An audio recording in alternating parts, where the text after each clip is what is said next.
All right. So, before I get started, about this video, I'm just gonna say this, right? I don't plan on keeping it this still photo type of thing. One, because I know that I want to try something. I want to try something different. I want to start putting my video game recordings on here instead of this still photo type of thing. I mean, it would be cool. I mean, it would be pretty generic. I know guys like 2 Raw, Franchise Sports TV, Basketball Facts, all these guys do it, which are it's pretty good. I mean, usually when they do stuff like that, I just basically listen to it while I'm working or or I'm just doing other stuff while I'm listening to it. But I wanted to just try something different and try and just get my video game recordings on here. So as of right now, this will just be temporary until then. Now, let's get on to this Kevin Durant thing, man.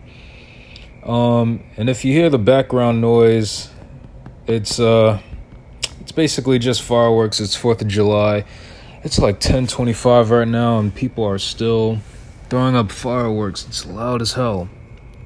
So if you hear that, so I'm sorry. But let's get into this. Kevin Durant. I really got a lot to say about Kevin Durant, man. I mean, without a doubt, he is one of my favorite players growing up in the NBA.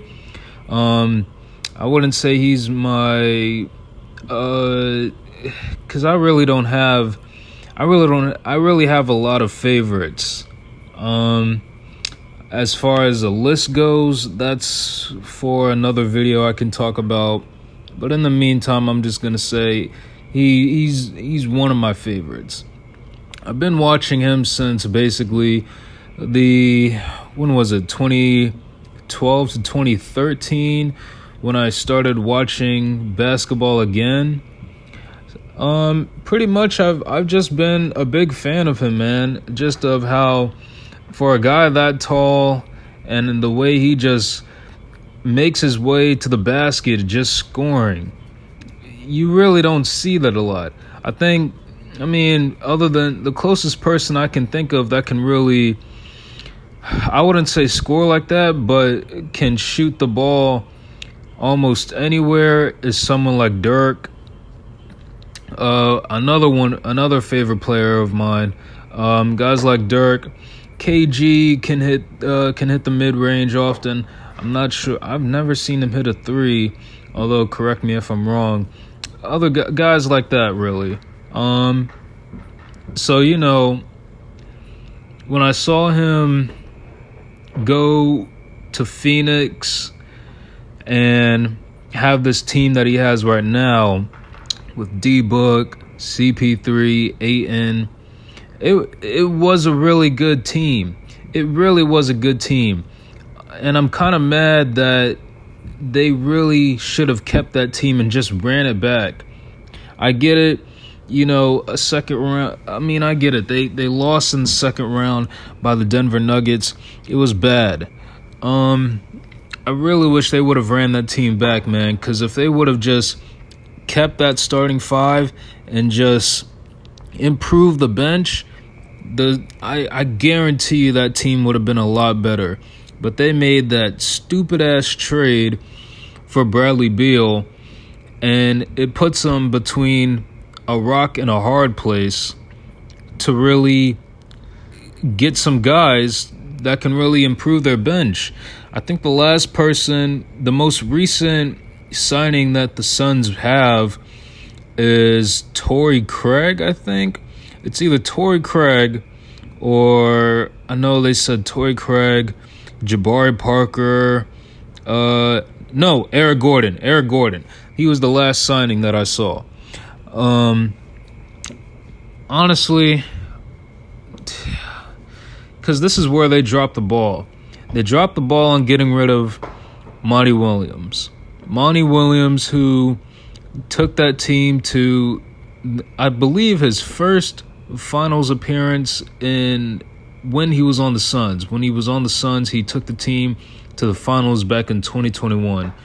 And since then, he's really been helping that team improve as far as wins, win percentages, stuff like that. He was a really good coach, man, and he had that chemistry with CP3. CP3 is another guy that also helped the Suns get them to the finals. Get to help them improve on that team. I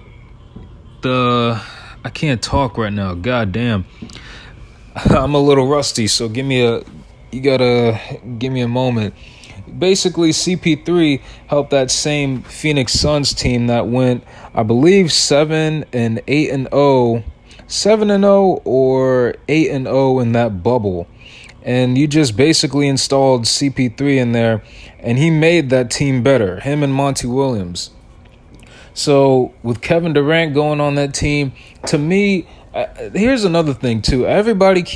Most people were calling that team a super team. That was not no super team. Like, if it was a prime CP3, then I can give them that. But that team was not a super team. I hate how one thing I can't stand about NBA Twitter sometimes is how they can just they don't understand the difference of a big three. CP3 wasn't, by the time Kevin Durant went to the Suns, CP3, I don't even think he was an all-star that year, was he? I could be wrong, but by that time he came into that Suns team, he was not the same Chris Paul. He was not. He couldn't get to the spots where he usually goes in the mid-range. He's a lot slower as far as when it comes to speed, stuff like that. He's not that same guy. He's not. And for some reason, somebody I was arguing with on Twitter was saying DeAndre Ayton is considered as part of that super team because even though he's not an all-star, they said he was like an all-star caliber type of center. I mean, in the future, I can see him being a future all-star center, but as far as right now, he's not. He's not. And I don't even think he's made any NBA first team, second team, or third team as a center. So I don't understand that, man. But it wasn't a super team when he first got there. Now this one that he had with Bradley, that he has now, I'm gonna get to that later, excuse me. But when he was on that team, it was a really good team, man. They just had a very lack of depth. I think the only person that they really had shooting-wise was Landry Shamet. I know they had Terrence Ross last year. Excuse me. I believe they also had T.J. Warren in that Kevin Durant trade, but as far as I know, I haven't even seen him play against the Nuggets in that Nuggets series, let alone that Clippers series. There was a few other guys that I really can't name.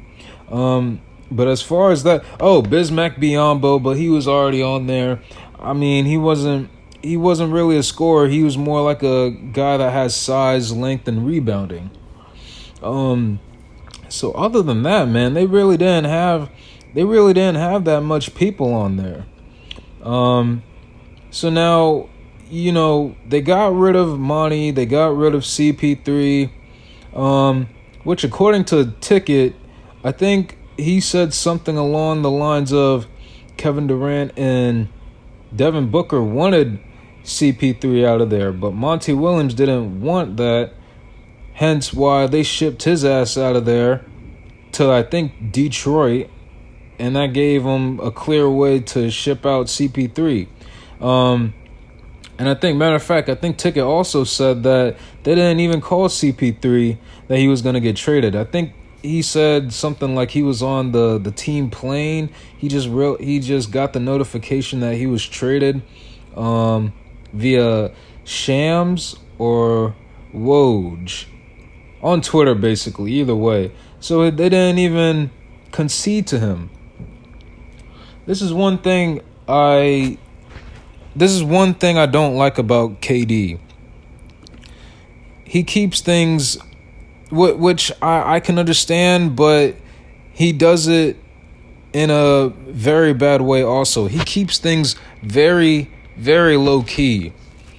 I know he does, because one thing I know about KD is that he doesn't like to be toxic, but at the same time you're toxic in a very low key way. I mean, you're the same guy that wanted to bring James Harden to the Brooklyn Nets, man. You know what I mean? Like, you didn't even address, I mean, you brought all these guys in, man. James Harden, and you also wanted to bring Bradley Beal in there, which doesn't make any sense at all. And not to mention, you didn't even, when you went to Golden State, you didn't even tell Westbrook that you were leaving. So, you really keep things low key, man, which one thing I can respect. I can respect because me, myself, I'm a very low key guy. But at least for me, I want to address things before I do something. If I'm going to tell my boss that, hey, I'm going to take time off work, I'm going to tell him that. I'm not going to just, take time off work and not address my boss or, something like my coworkers or something like that. It doesn't make no sense, man. So you keep things very low key, man, and the fact that you're bringing in yet another superstar. Well, I'm not gonna say superstar. Bradley Beal isn't a superstar. Another all-star caliber type of dude onto this team. It puts you back into that same spot where you've been in since in Golden State. The reason why you left Brooklyn was because you wanted to do things on your own, which even though people gave you a lot of hate, I respected it. You know what I mean? Because don't get me wrong, when KD went to Golden State, yes, I had a problem with it. I did. I still liked him when he was on Golden State. But, man, I have to swallow that pride and be honest, man. Saying one thing that I notice about KD fans too, right, is that they don't swallow their pride that he went to Golden State and it was a bad move. I know KD fans do that. LeBron fans definitely do that. I just don't understand these fan bases, man.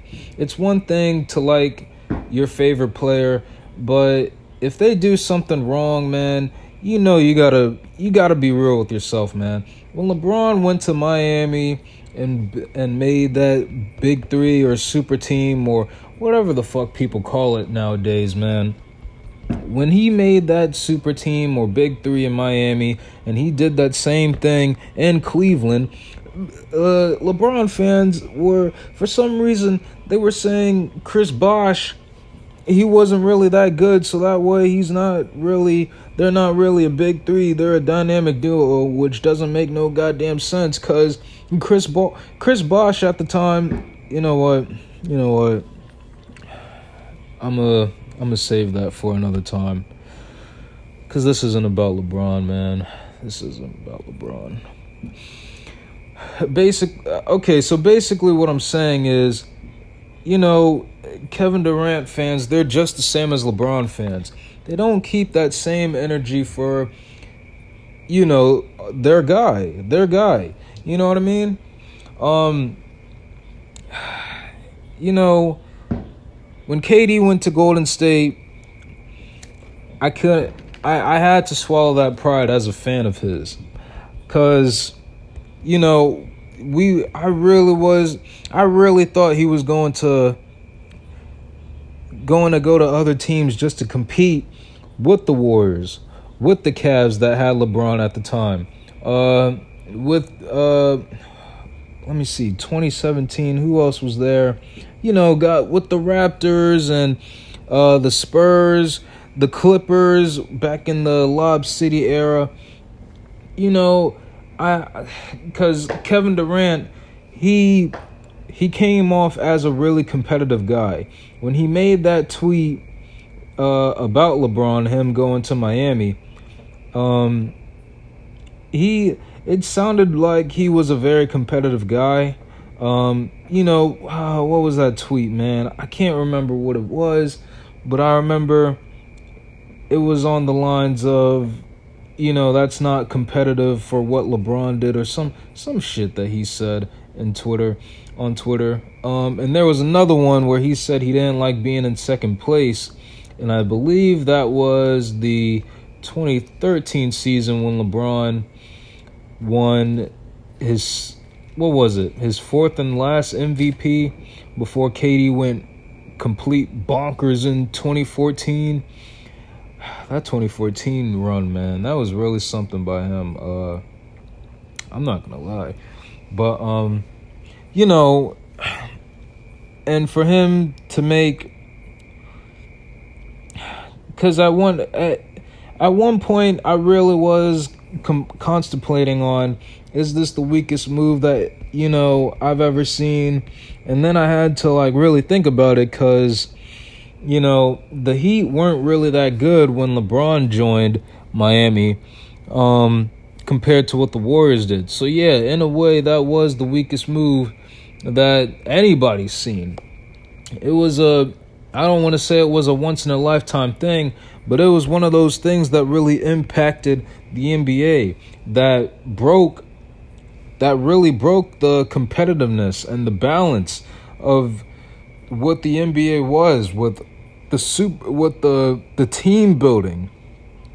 And I think that's why this new CBA rule is now in the works, or already in the works, to make sure that there isn't another team like the Golden State Warriors, like the Big Three Miami Heat, like the Big Three Cavs team, or if you want to go to a lesser extent, like the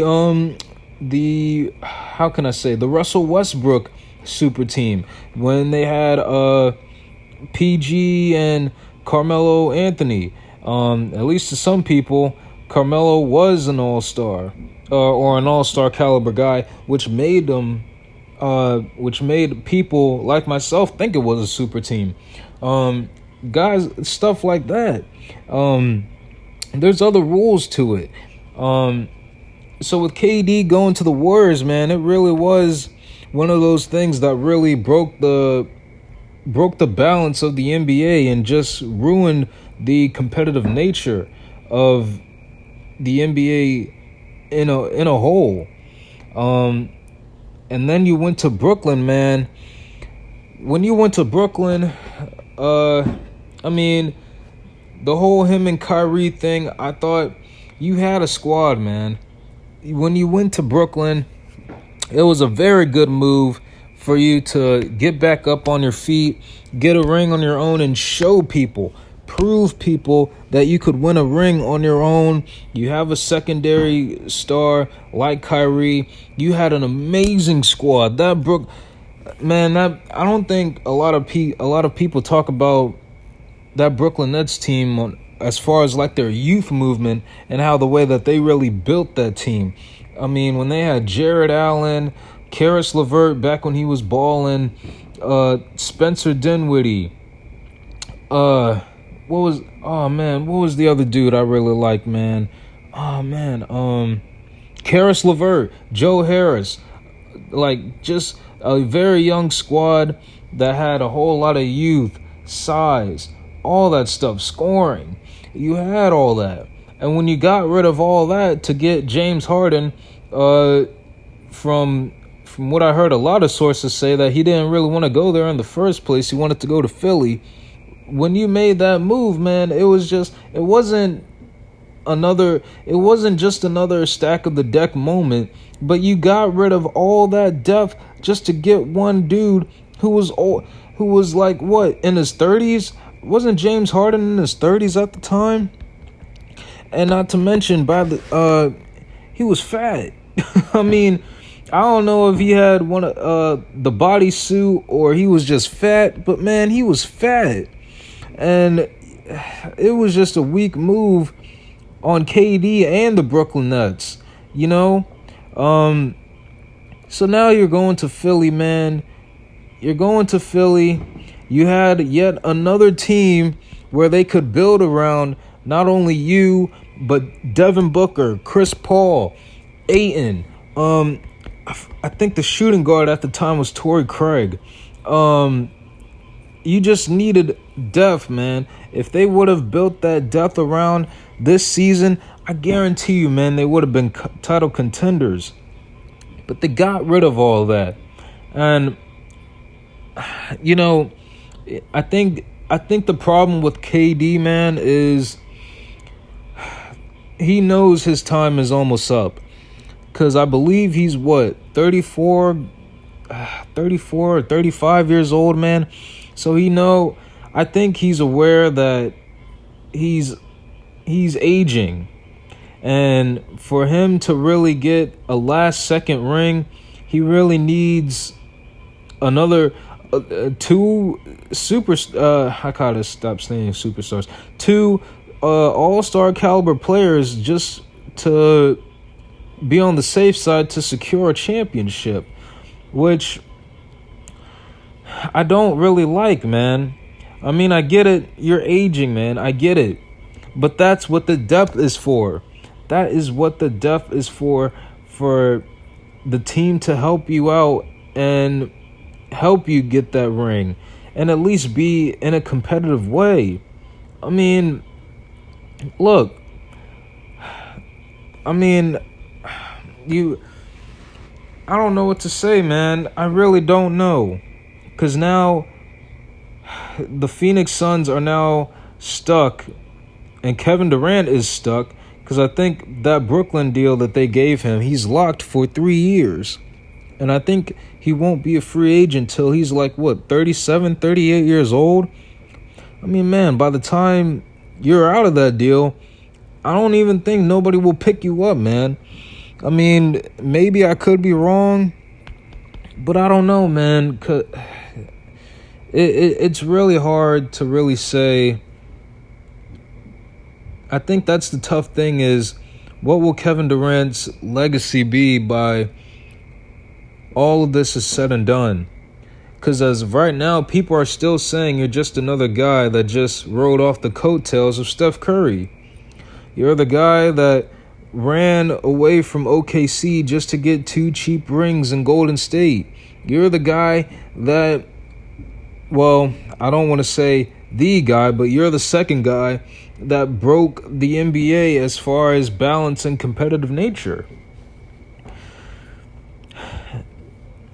I just know this, man. I am a KD fan, but at the same time, I can't be biased. I gotta be fair, man, as when it comes to all my favorite players, man. Because one thing I don't want to be looked at is someone who's not fair to players that I don't like and be biased to players that I do like. Because really, I do like guys like Jaylen Brown. I do like guys like Giannis. I do like Brandon Ingram. I like all these different players, but they all have a certain weakness. And I can't be shy, or I can't ignore their weaknesses. I got to address that. I got to address, KD being on super teams and can't do it on his own. I got to get on Jaylen Brown for being a turnover machine. Stuff like that. So I don't know, man. At the end of the day, KD, you're getting older, but this is a new era of basketball, man. I mean, I don't want to say your time is up, but clock's ticking. You got all these young guys that are thriving, that are hungry for a championship. Giannis, Jokic, as of a few months ago when he won his title. Steph just got his last-minute ring. Who knows if, he's going to get another one now that he's teamed up with CP3. Who knows? But I just know this, and not to mention Luka. He's teaming up with Kyrie. He's hungry for a ring. Jason Tatum, if Joel Embiid is hungry for a championship. All these guys, man, Giannis, he's ready to get another ring. All these guys, man, that are young and hungry, they're ready to compete for not just one, but 2, 3, 4, 5. Like LeBron said, not 1, not 2, not 3, not all that shit, man. You gotta get if you really want to get that last second ring, man, now's your chance. Because I'm gonna tell you this, man. The team that you got right now is very injury prone. Very injury prone, somewhat inconsistent, doesn't have a very good bench as far as right now goes. So you're really going to have to, once again, carry this team on your back like you did in OKC and Brooklyn. I just know that once this NBA season comes through, Kevin Durant really needs to start. He really needs to start. I don't want to say taking the lead from Devin Booker, but he really needs to start sharing the ball more. Now that he has Beal and Booker. So that's all I gotta say, man. I got somewhat all this off my chest as of right now. Maybe I have a little bit more to say about Kevin Durant as far as as time goes on, man. I don't know.